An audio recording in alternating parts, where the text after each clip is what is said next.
Alright, welcome back, class. Today we're going to be covering six more main key points from this unit, or from this module. So this is 4.1 to 4.11. Alright, so the first one we're going to start with is arguments. There are two types of arguments: heated arguments and formal arguments.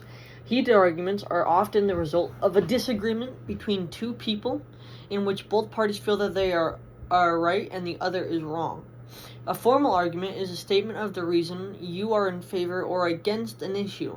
An argument gives you the opportunity to ask someone to accept your position, change someone's point of view, encourage someone to take action. Three of them. The core of an argument is logos, logic. But to impact the intended audience, arguments can also persuade by appealing to pathos and ethos. So that's credibility and emotion. A successful argument appeals to ethos and pathos's help, but grounding your position with a logical appeal is critical to the success of an argument, or of your argument. And you can see this in a lot of arguments that you may see on television, news, speeches, presidents, things like that. The second one is rebuttal. Strong arguments acknowledge counterclaims. They demonstrate that you took the time to look around and find out what you are up against. Anticipating different views or responses to an issue and being able to respond to them is the key factor in a successful argument. Claim and counterclaim are the basic foundations of an argument. You state your position and you acknowledge that there are other differing positions. Ideally, the logic and evidence you use to present your claim would sway someone to see things from a different point of view, but sometimes people need more information. In those cases, you need to directly address the counterclaim to show that it is flawed or incorrect. This is called a rebuttal. Think of it as, I understand what you're saying, but, and then you state where you're coming from. Then we're going to consider rhetorical devices. So you have repetition. Repetition is when the writer wants you to remember something, he or she will repeat it.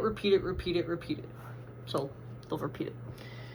Figurative language. Figurative language is a speech without figurative language, or a speech without figurative language is like a song with no music.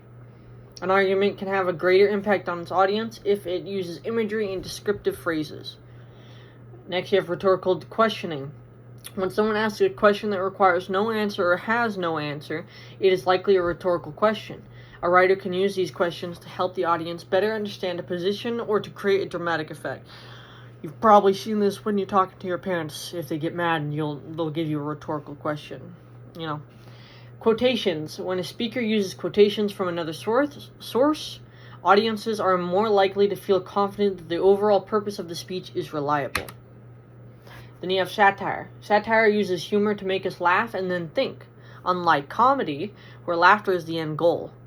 Satire goes a step further and uses laughter to cause some sort of change.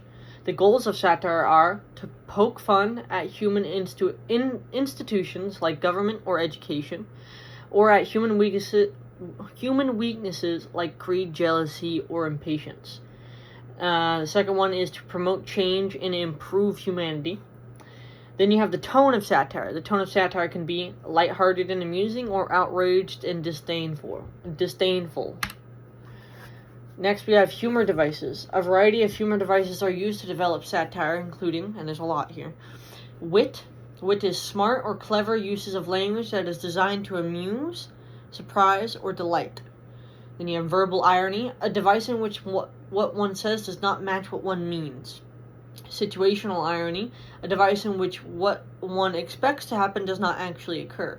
You might see this in cartoons. You may expect something to happen, but then, I think, what it was, the Coyote and Roadrunner, I forget what the name of that one is, but there's a lot of those in there.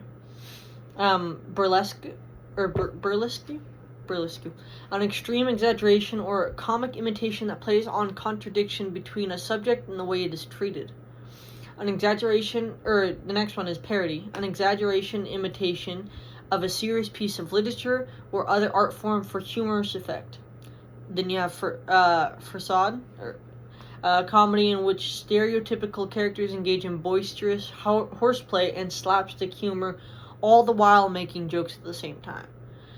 Then you have character, a situation in which characters are presented through a single dominant trait such as vanity or athleticism. An example of this would be in Beauty and the Beast, Gaston. Gaston is just like, he's a character for just strength and a macho man and not a whole lot of brains. Just, all bronze, no brains. Understatement, a vigorous speech in which the words written are less than what a writer or speaker means. The opposite of hyperbole or exaggeration. Last is hyperbole, a figure of speech that uses exaggeration for emphasis. And that's all for today. Those are the 6 main points of this module. Please take notes on this and write down the main points. All right, thank you. Have a good one.